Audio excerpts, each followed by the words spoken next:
unless they were meant to be hidden. The Federation had something like this, something that we could use to transport our Federation ships instantaneously to, say, somewhere in the middle of the Klingon Empire. Then the one thing we would do is hide it, and make it as difficult as possible for anyone other than ourselves to approach or leave. True, Captain. But that's assuming that whoever built these anomalies did it for only warlike reasons. Hopefully they're more advanced in thinking than that. Many humans thought the same thing about warp drive before we met the Romulans and the Klingons. But go ahead, Sonak. I believe the 7 anomalies we discovered in A37 were malfunctioning versions of the one that finally transported us here. Remember, this one showed no signs of gravimetric disturbances like the others, which is why we flew into it blindly. The others are faulty, and therefore leaked the gravity that was contained within them. Excellent work, Sonak. But what can we do now? Look for the creators of these gates, for want of a better term? Precisely. Considering we are not capable of finding these gates with our instruments, searching for their hypothetical creators seems to be our only bet. What about that ship we encountered? Their technological level was too primitive to be the architects of the gates, if that's what you're suggesting. Unless they fall into that level for whatever reason. Then I fear we will be trapped here forever. Well, at least if they're not the gate creators, we'll be able to defend ourselves as we search for them. Any other theories, gentlemen? Any other course of action? Very well, gentlemen, that's it then. Sonak, determine which of the nearest stars are most likely to have habitable planets. Mr. Hansen and Mr. Watts will plot a course to the nearest half dozen. And of course, everyone maintain a continuous lookout for other craft, and for any indication of areas of gravitational turbulence. Let's get going.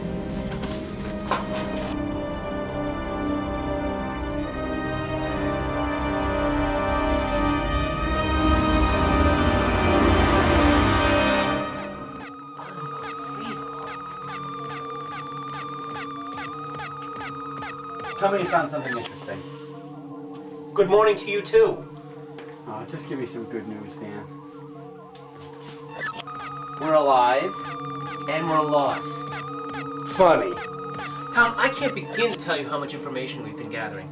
It's going to take years to study all this stuff. Well, have you found a way to get us home?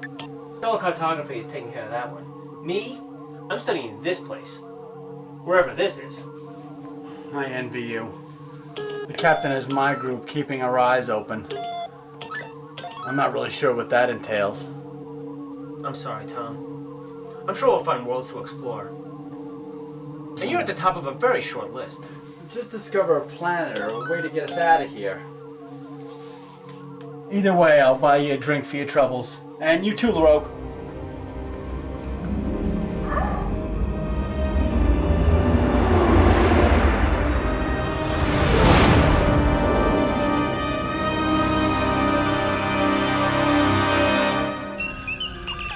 Readings completed, Captain.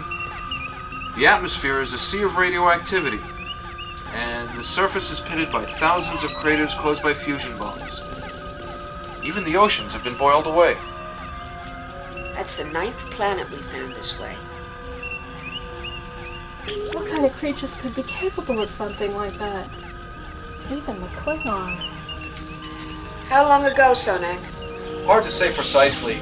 About 11,000 years, give or take 1,000.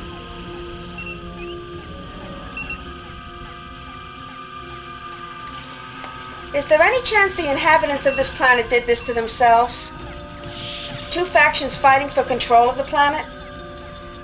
Readings indicate that this amount of destruction and residual radiation are almost certainly the result of an attack by a fleet of spacecraft. An attack that was designed to do precisely what it did: destroy all life on the planet and ensure that the planet would itself be uninhabitable for any life forms for hundreds of thousands of years. What kind of madhouse have we fallen into, Captain? I don't know, Ensign. But at least all this happened a long time ago. There is no indication that the ones responsible for this are still around. And nothing to indicate they aren't either. If they were capable of this thousands of years ago, what kind of weapons do you imagine they've developed by now, sir?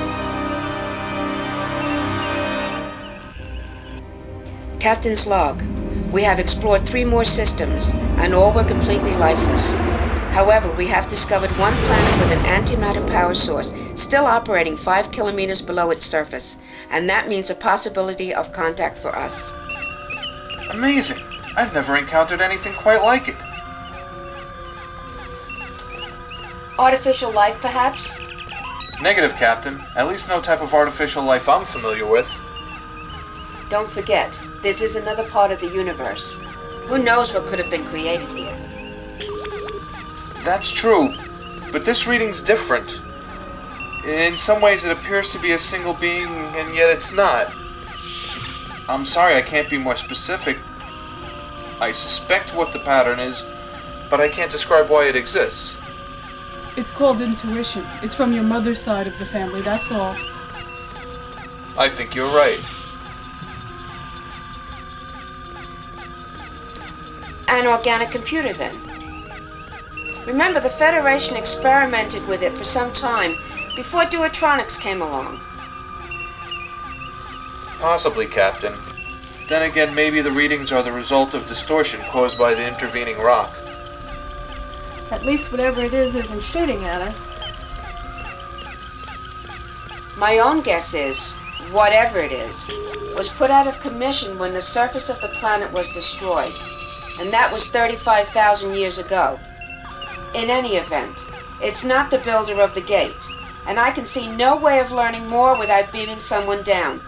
Through 5 kilometers of solid rock and 1,000 kilometers of radiation to look.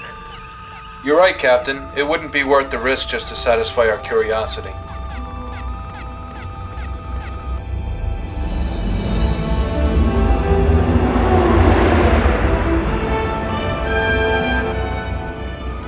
Captain, sensors indicate an approaching craft. Another cylinder ship? I don't think so, Captain. There are indications it can move at warp speed.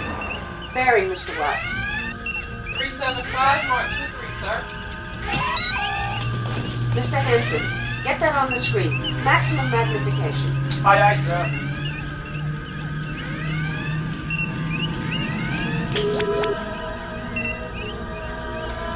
Details, Sonak. Mass approximately 30 million kilograms. Heavy shielding indicated. Range 117 kilometers. Readings indicate that the craft is technologically comparable to early Federation cruisers of the Cochrane or Verne class. There are only 5 life forms aboard, however. You mentioned shielding. What about weapons? Unknown, but based on their shields, lasers are most likely. Their shields cannot resist our phasers. Lieutenant Gibson, any indication of subspace radioactivity? None, sir. It seems they're deliberately not broadcasting. I agree with the lieutenant. From the amount and type of shielding, I'd say they're intentionally trying to avoid letting their presence be known. To another craft of the same technological level, they would be virtually undetectable beyond direct visual range. Captain, do you think the ship is related to the destruction we've seen? Sonak. Impossible to say, Captain, but I don't think it's likely for a number of reasons. All right, let's see who they are. Lieutenant Gibson, see if you can get any response. Right away, sir.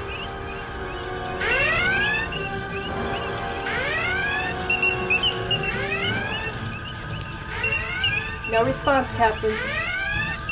Reading sensor beams. They're trying to find us. Let's not disappoint them. Mr. Hanson, lay in an intercept course. Proceed on impulse power. Deflector shields up. Laid in, sir. Deflector shields up.